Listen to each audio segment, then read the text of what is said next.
सुप्रभात बच्चों, मैं आप सबका नवजीवन पब्लिक स्कूल की संस्कृत की ऑनलाइन क्लासेस में स्वागत करती हूँ।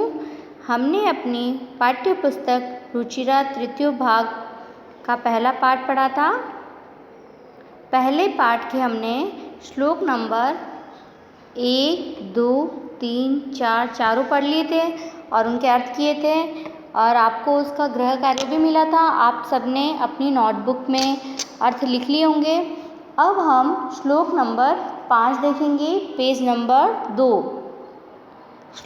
श्लोक नंबर 5 देखने से पहले हम उससे संबंधित शब्दार्थ देखेंगे। आपको शब्दार्थ अपनी नोटबुक में नहीं लिखने हैं। शब्दार्थ सिर्फ आपको श्लोक का अर्थ करने के लिए हैं। आप इन्हें 1-2 बार पढ़िएगा सिर्फ। यो का अर्थ होता है जो। पौरुषम पराक्रम को या परिश्रम को।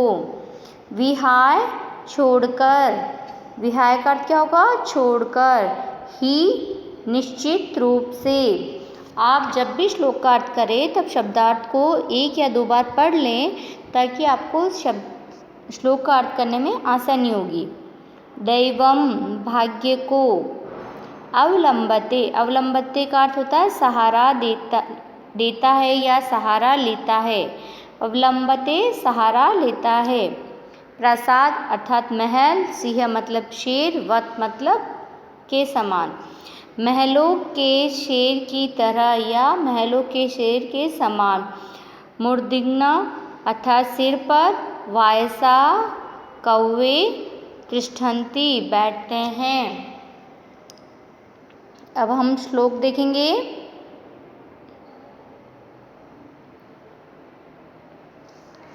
विहाय पौरुषम यो हि देव मेवावलंबते प्रसाद सिंहवत् तश्च मूर्धन्य तिष्ठन्ति वायसाः।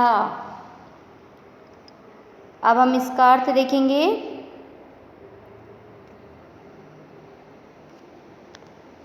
विहाय, विहाय का अर्थ क्या बताया था?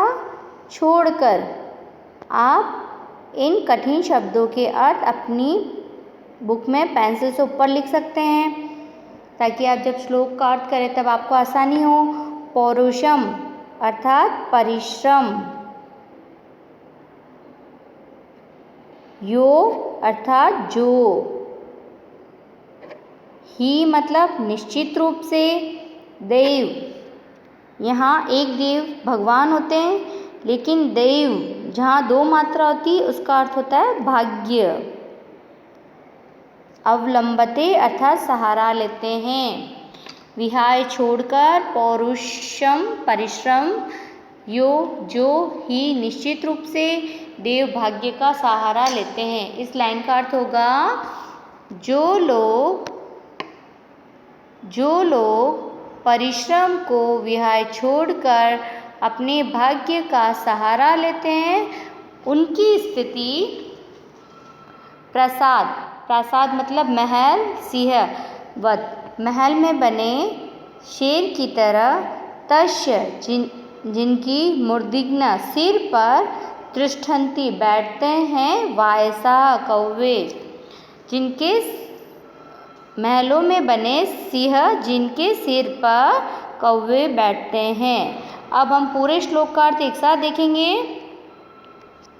विहाय पौरुषम, जो व्यक्ति अपने परिश्रम पुरुषार्थ को छोड़कर देव अपने भाग्य का सहारा लेते हैं उनकी स्थिति प्रसाद सिंहवत महलों में बने शेर के समान हो जाती है। तस्य जिनके मूर्धन्य सिर पर, तिष्ठन्ति कौवे बैठते हैं। अर्थात जो लोग परिश्रम को छोड़कर भाग्य का सहारा लेते हैं उनकी स्थिति महलों में बने उस शेर के समान हो जाती है जिनके सिर पर कौवे बैठते हैं। अर्थात वो भाग्य के भरोसे रहते हैं, वो अपने सिर पर से कौवे भी नहीं उड़ा पाते हैं। अर्थात उनकी स्थिति बहुत खराब हो जाती है, दयनीय हो जाती है। अब हम श्लोक नंबर 6 देखेंगे। महीरुहा अर्थात पेड़। जहाँ पर भी विसर्ग हो, विसर्ग की ध्वनि किसके समान आती है? ह के समान आती है। विसर्ग की ध्वनि किसके समान आती है? ह के समान। पुष्प, फूल, पत्र, पत्ते, मूल, जड़, वल्कल, वल्कल का अर्थ होता है छाल, पेड़ के तने। दारूबिह, लकड़ियों से। धन्यः, धन्य है। येषां, जिनकी। अर्थिनः, याचक। विमुखः, विमुख खाली हाथ। न यान्ति, नहीं जाते हैं। आप इन शब्दार्थ को 1-2 बार पढ़िएगा। इसके बाद श्लोक का अर्थ देखेंगे।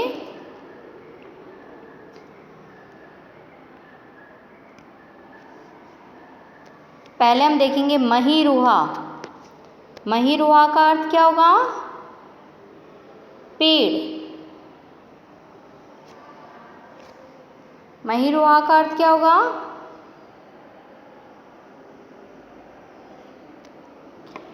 जो पेड़ पुष्प, फूल, पत्र, पत्ते, फल, छाया, मूल अर्थात जड़, वल्कल मतलब छाल, दारूभी मतलब लकड़ियाँ।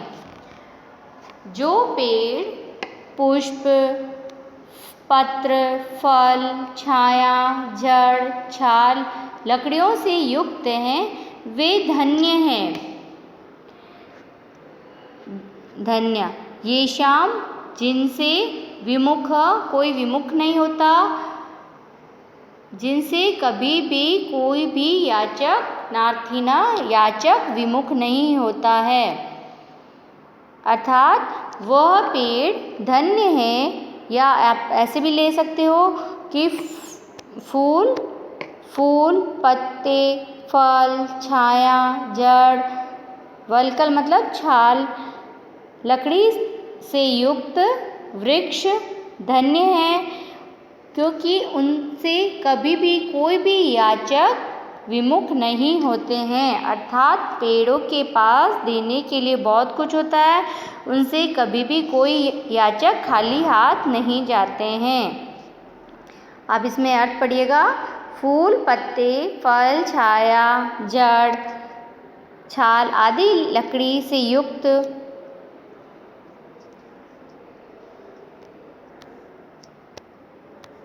वृक्ष धन्य हैं, जिनके कारण याचक कभी भी उनसे विमुख नहीं होते, निराश नहीं होते।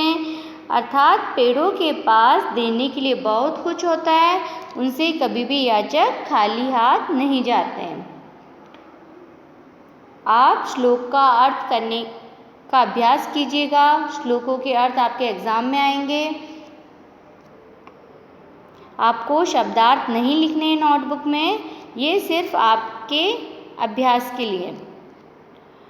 विपदाम, विपत्ति के। आदावेव, पहले ही का अर्थ पहले भी आया था निश्चित रूप से। प्रतिक्रिया, हल ढूंढना, किसी भी समस्या का समाधान ढूंढना या उसे ढूंढने का प्रयास करना। चिंतनीय, चिंतन करना चाहिए। ग्रहे, घर में। वहनीना, अग्नि द्वारा। प्रदीप्ते, प्रज्वलित होने पर। कूप खननम, कुआं खोदना। न युक्तम, उचित नहीं है। आप इन शब्दार्थ को 2 बार पढ़िएगा। इसके बाद हम देखेंगे